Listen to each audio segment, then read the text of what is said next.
From the PEP Radio Newsroom, this is the News Blast at this hour. Investigators were examining the videos, writings, and movements of the shooter who fired through the windows of a Catholic church in Minneapolis, killing 2 children and wounding 17 people, for connections to the church and its school to understand the motivation for the attack.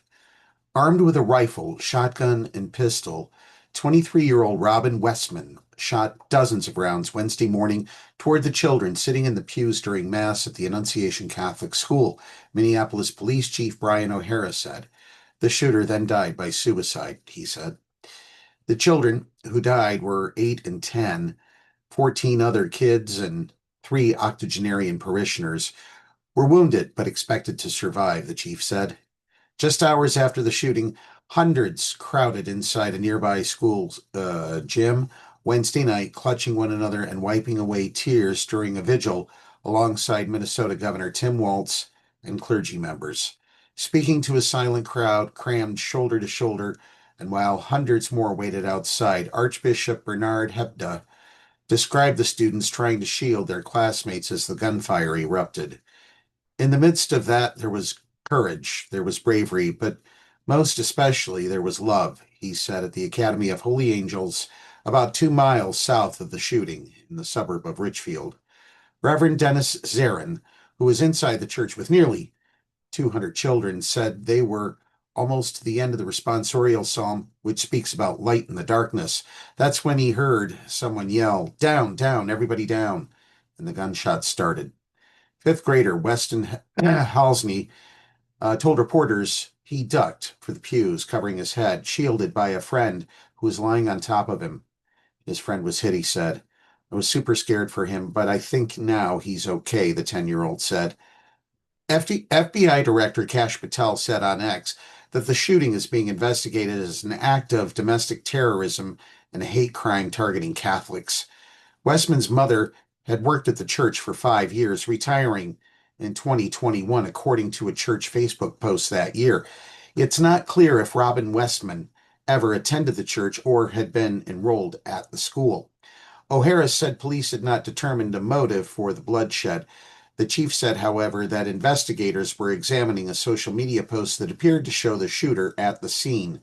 O'Hara, who gave the wounded youngsters ages 6 to 15, said a wooden plank was placed to barricade some of the side doors and that authorities found a smoke bomb at the scene.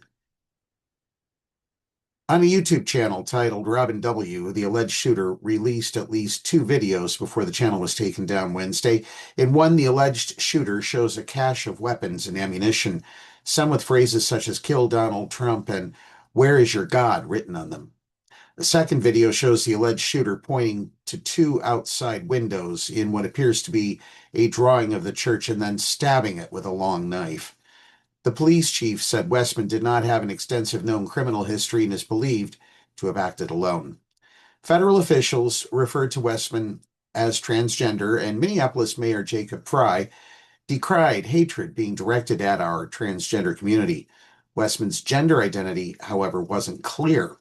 In 2020, a judge approved a petition signed by Westman's mother asking for a name change from Robert to Robin, saying the petitioner identifies as a female and wants her name to reflect that identification. Minnesota Governor Tim Walz lamented the children just starting the school year were met with evil and horror and death. He and President Donald Trump ordered flags to be lowered to half staff on state and federal buildings, respectively, and the White House said the 2 men spoke. From the Vatican, Pope Leo the 14th sent a telegram of condolences. The Chicago-born Leo